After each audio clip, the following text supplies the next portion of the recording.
মানুষ থেকে কুকুর, তাও আবার খরচ 16 লাখ টাকা। শুনতে অবিশ্বাস্য লাগলেও জাপানের এক যুবক ঠিক এমনই কাণ্ড ঘটিয়ে রীতিমতো চমকে দিয়েছেন বিশ্বকে। তবে এর পিছনের আসল ঘটনা শুনলে অবাক হবেন আরো বেশি।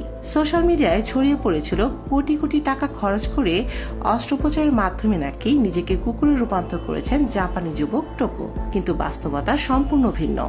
কোনো সার্জারি নয়, বরং জেপেট নামের একটি কস্টিউম নির্মাতা প্রতিষ্ঠানের মাধ্যমে তিনি তৈরি করেছেন রাফকল জাতের কুকুরের আদলে একটি হাইপার রিয়েলিস্টিক পোশাক।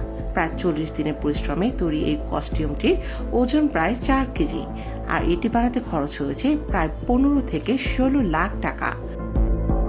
কস্টিউমটি পরলে এতটাই বাস্তব মনে হয় যে দূর থেকে দেখলে বোঝার উপায় নেই এর ভিতরে আসলে একজন মানুষ রয়েছেন। টোকো মাঝে মধ্যেই এই পোশাক পরে 4 পায়ে হাঁটেন, গলায় বেল্ট লাগিয়ে বাইরে বের হন, এমনকি পার্কে গিয়ে আসল কুকুরদের সঙ্গে মিশতেও দেখা যায় তাকে।